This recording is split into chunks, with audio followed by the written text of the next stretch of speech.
बिस्मिल्लाहिर्रहमानिर्रहीम। अस्सलामुअलैकुम स्टूडेंट्स, जैसा कि हमने सीक्वेंस शुरू किया हुआ है गॉसिस लॉ से रिलेटेड।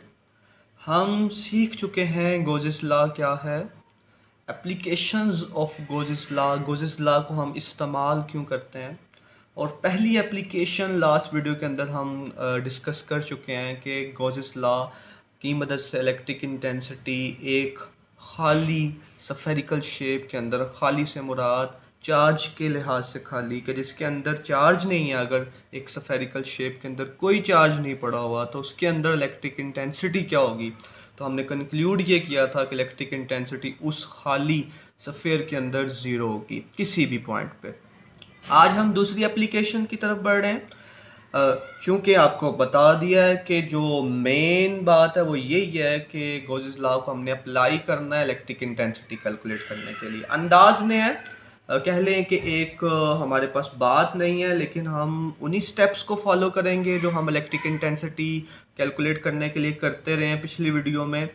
और अब आज जो है हमारे पास दूसरी एप्लीकेशन, वो है इनफाइनाइट शीट ऑफ चार्ज। एक शीट है, एक सरफेस है जिसके ऊपर हमने चार्ज को डिस्ट्रीब्यूट किया हुआ है कुछ इस तरह से। एक पार्ट उस जो हमारे पास शीट है उसका हम यहाँ पे ड्रा करते हैं कि ये हमारे पास एक सरफेस है जिसके ऊपर हम ड्रा करने वाले हैं अभी uniformly distribution of positive charge. Uniformly distribution of positive charge, ये इस तरह से इसके ऊपर पॉजिटिव चार्ज जो है वो यूनिफॉर्मली डिस्ट्रीब्यूटेड है, लाइक दिस हियर।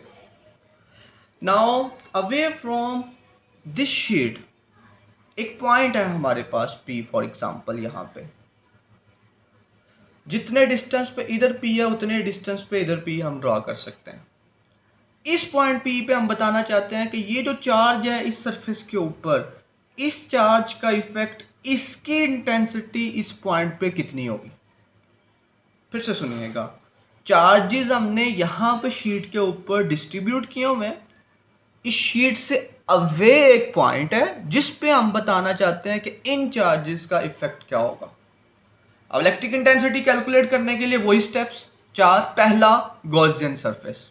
मैंने कहा केस के अकॉर्डिंगली कैसा आप सरफेस ले रहे हैं, क्या ले रहे हैं, उसके अकॉर्डिंगली सिमेट्री को बरकरार रखने के लिए बताया। सिमेट्री से क्या मुराद है कि electric intensity should be same, remain same.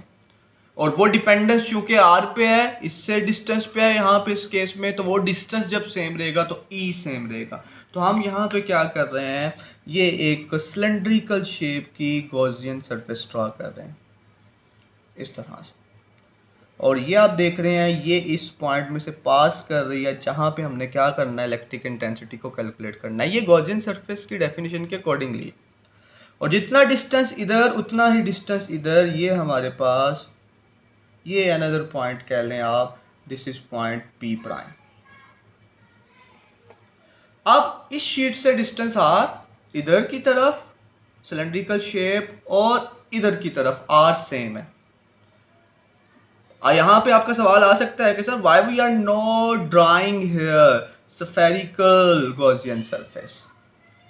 तो इट मीन्स डैट के स्फेरिकल गॉसियन सरफेस अगर आप ड्रा करने वाले हैं तो सिमेट्री बरकरार नहीं रहेगी, R सेम नहीं रहेगा। तो हमने सिलेंड्रिकल यहाँ पे इसलिए ड्रॉ की है गॉसियन सरफेस कि सिमेट्री बरकरार रहे। और सिमेट्री सिर्फ E के रिस्पेक्ट ही नहीं होती, इलेक्ट्रिक इंटेंसिटी के रिस्पेक्ट ही नहीं होती, सिमेट्री थीटा के रिस्पेक्ट भी होती है। थीटा किस किस के दरमियान, theta between E electric intensity and vector area. बात समझ रहे हैं कि नहीं। अच्छा, E सेम रह भी रहा है, फॉर एग्जांपल अगर हम यहाँ पे स्फेरिकल ड्रॉ करते भी हैं, E सेम सिमेट्री रह रही है, थीटा में सिमेट्री नहीं रह रही, थीटा सेम नहीं रह रहा between E and A, same रहना चाहिए। तो गॉसियन सरफेस आ गई, पहला step draw a Gaussian surface. और यहाँ पे जो गॉसियन सरफेस है वो किस फॉर्म में है, वो सर हमने सिलेंड्रिकल शेप में ड्रॉ की, सिलेंड्रिकल शेप। ओके, अब आप क्या करने वाले हैं, दूसरी बात, चार्ज कैलकुलेट करें। दूसरे नंबर पे क्या करने वाले हैं, कैलकुलेट चार्ज। चार्ज कहाँ पे कैलकुलेट करना चाहते हैं? चार्ज कैलकुलेट करना चाहते हैं इस गॉसियन सरफेस के इनसाइड कितना आया। तो यहाँ पे हम एक डेफिनेशन यूज़ करेंगे, वो डेफिनेशन किसकी है? सरफेस चार्ज डेंसिटी की। देखिए जो चार्ज डेंसिटी है ना मेरा स्टूडेंट्स, वो 3 तरह की होती हैं। कौन कौन से वाली? लाइन चार्ज डेंसिटी और सरफेस चार्ज डेंसिटी और वॉल्यूम चार्ज डेंसिटी। सर इससे क्या मुराद है? अगर एक लाइन है, इसके ऊपर हमने यूनिफॉर्म पॉजिटिव चार्ज डिस्ट्रीब्यूट किया हुआ है, तो इसकी जो charge density for example y है, वो क्या होगा? चार्ज पर यूनिट लेंथ, इसकी लेंथ, ठीक है। फिर सरफेस चार्ज डेंसिटी, ये एक सरफेस है जैसे कि यहाँ पे है, आपने पॉजिटिव चार्ज डिस्ट्रीब्यूट कर दिया इसके ऊपर, तो इसकी surface charge density for example surface charge density is represented by sigma here. तो sigma is equals to charge इस सरफेस पे पर यूनिट एरिया। इसी तरह अगर आपके पास स्फेरिकल है, वॉल्यूम वाइज है, तो क्या होगा? तीसरी, वो चार्ज पर यूनिट वॉल्यूम आ जाएगा। Charge per unit length for line surface और line charge density, sorry, charge per unit area for surface charge density and charge per unit volume for volume charge density. अब यहाँ पे हम surface charge density की definition को इस्तेमाल करेंगे क्योंकि हमारे पास सरफेस है। So according to the definition of surface charge density which is sigma, so this sigma is equals to q over A, area कि कितना एरिया उसका। अब यहाँ से चार्ज कितना आएगा इस सरफेस के ऊपर, इस गॉसियन सरफेस के अंदर, that will be equals to q A, उधर जाके मल्टीप्लाई हो जाएगा और we can write it as q is equals to sigma A. ये दूसरे स्टेप में हम कामयाब हो गए फॉर कैलकुलेटिंग चार्ज। अब तीसरा क्या है? तीसरा आपने इस गॉसियन सरफेस में से गुजरने वाला फ्लक्स कैलकुलेट करना है। क्या कैलकुलेट करना है? फ्लक्स कैलकुलेट करना है, इलेक्ट्रिक फ्लक्स, इलेक्ट्रिक फ्लक्स इस सिलेंड्रिकल में से। अब इसके 3 पार्ट हैं। एक ये वाला फ्लैट, इस फ्लैट में ई का जो डायरेक्शन वही ए का डायरेक्शन।